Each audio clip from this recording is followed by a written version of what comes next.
À tous, j'espère que vous allez bien. On se retrouve pour le brief du vendredi 15 novembre, il est 8h36. Aujourd'hui, on va parler donc des news économiques, du ratio long and short, du funding, open interest, des liquidations. On regardera ce que font les whales en finissant par l'analyse technique de Bitcoin.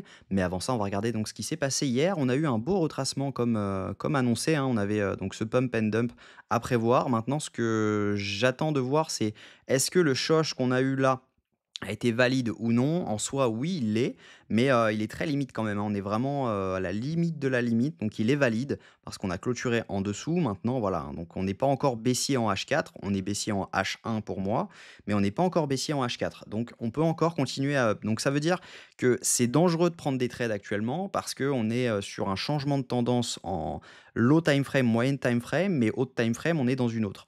Donc clairement, voilà, c'est toujours dangereux de trader ces moments-là. Moi, je pense que voilà, on continue à ouvrir du long tant qu'on ne clôture pas vraiment sous un plus bas H4. Donc ça veut dire sous ce plus bas là.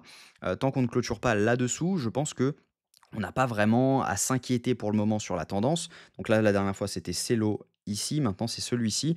Et donc par conséquent, on peut continuer à up pour le moment. Maintenant, je dis bien pour le moment, parce qu'on a quand même pas mal de liquidations qui sont en train de s'accumuler en dessous, même si la plupart, vous allez voir des liquidations, sont vraiment en haut. On a énormément de personnes qui ont réussi à ouvrir du short. Maintenant, est-ce qu'ils se sont clôturés ou est-ce qu'ils vont se clôturer quand on va y arriver? Ça, c'est la grande question et on va voir ça directement ensemble. Au niveau des news économiques, aujourd'hui, on n'a pas grand-chose. On a simplement la vente au détail principale. Hier, en revanche, on avait Powell qui parlait et qui était plutôt optimiste pour la suite. Donc, il n'y a pas forcément dit grand-chose de pessimiste.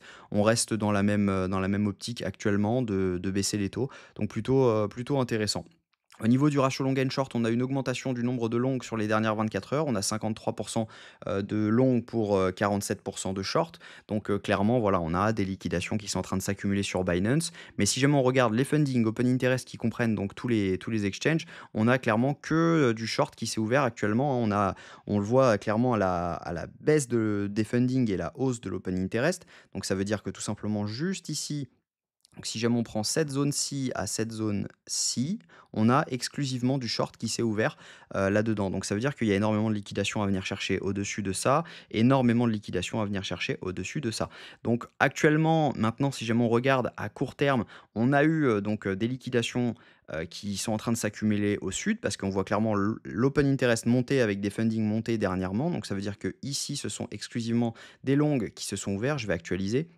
Ça va être beaucoup plus, clean parce que là, ça avait pas chargé la page. Donc voilà, on regarde, hop, donc on reprend la même chose et donc on voit clairement que juste là, on a donc du long qui s'est ouvert, donc juste ici, parce qu'on voit la hausse de l'open interest avec la hausse des funding. Également ici, on a une hausse de l'open interest avec une hausse des funding. Donc ça veut dire que ici, on a du long qui s'est ouvert, surtout ici et donc par conséquent ici. Donc ça veut dire qu'on a des liquidations à venir chercher juste en dessous et juste en dessous. Donc par conséquent, il y a des chances que, on revienne liquider. Maintenant, on voit quand même une chose, c'est que quand on était ici, il y a pas mal de longs qui se sont ouverts et derrière, on voit que l'open interest est redescendu. Ça veut dire que potentiellement sur cette mèche, on a liquidé les longs qui sont rentrés ici. Liquidés ou, sortis, hein. Bien sûr, ça ne compte pas que les liquidations, ça comprend également les fermetures. Donc ça veut dire que potentiellement, on n'a plus grand-chose à venir prendre sous ce lot parce que voilà, hein, les longs qui sont rentrés ici se sont fait sortir pour la plupart ici et actuellement, bah, ceux qui longuent ici mettent leur stop loss ici. Donc ça veut dire que, bah, voilà, on peut très bien avoir ce lot qui est safe actuellement. Donc, si jamais on regarde les liquidations, on a des liquidations qui sont présentes juste ici, comme je vous le disais, hein. Là, il y avait un pic de liquidation à venir prendre, donc c'était les longs qui se sont ouverts ici. Là, on a encore des liquidations à venir chercher à la baisse, donc qui se trouvent jusqu'aux 86 500 dollars. Mais si jamais on regarde, on a quand même des gros clusters à venir prendre jusqu'aux 92 277 dollars. Et par conséquent, bah, on peut avoir énormément de mouvements à la hausse encore à venir. Si jamais on regarde ce que font les whales, on a actuellement, donc, hop, j'avais pas chargé ma page.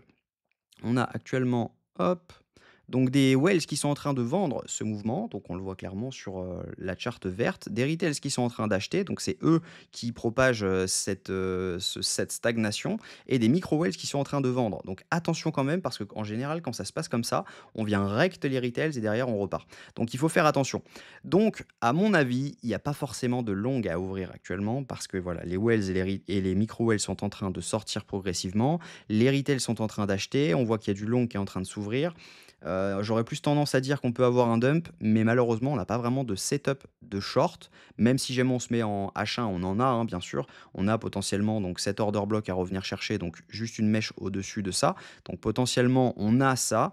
Mmh, donc hop, si jamais je trace cet order block là, on a une mèche, à mon avis, à venir prendre. Donc il y aurait ce short à tenter. Je ne pense pas que je vais le tenter parce que clairement, on a toujours ce FVG à venir prendre juste en haut. Là, quand on regarde, là, ici, on a un FVG. Donc ça veut dire que là, potentiellement, on peut y aller. Donc c'est un FVG H1. Voilà. Et donc par conséquent, normalement, on aurait tendance à mettre son SL juste ici, pour derrière venir target donc les lots qui sont juste ici ou juste ici, avec un RR de 2,64. Donc par conséquent, voilà, ça va être compliqué à mon avis, de le prendre. Je pense que je vais pas trader aujourd'hui et on verra, tout simplement comment ça se passe sur la clôture. Tant qu'on ne clôture pas en dessous donc de cette zone ou de cette zone, je pense qu'il y a pas forcément même de cette zone, il y a pas forcément de trade à prendre. Donc le but va être de voir ce qui se passe entre les 89 700 et les 86 180 et en attendant, je pense qu'il n'y en a pas grand-chose à faire. Voilà, j'espère que cette vidéo vous a plu. Si c'est le cas, je vous invite à vous abonner, à liker cette vidéo et activer la cloche pour ne rien manquer des prochaines vidéos. Commentez, la crypto que donc je vais sortir à mon avis, 2-3 vidéos ce week-end. Commentez la crypto que vous souhaiteriez que j'analyse. Celles qui ressortent le plus, je vais les faire. Je pense que je vais sortir au moins 2 ou 3 vidéos d'analyse technique de tokens pour avoir des entrées, swing et spot et je vous donnerai également les sorties. Je vous souhaite une très bonne journée. On se retrouve demain à la même heure. Prenez soin de vous.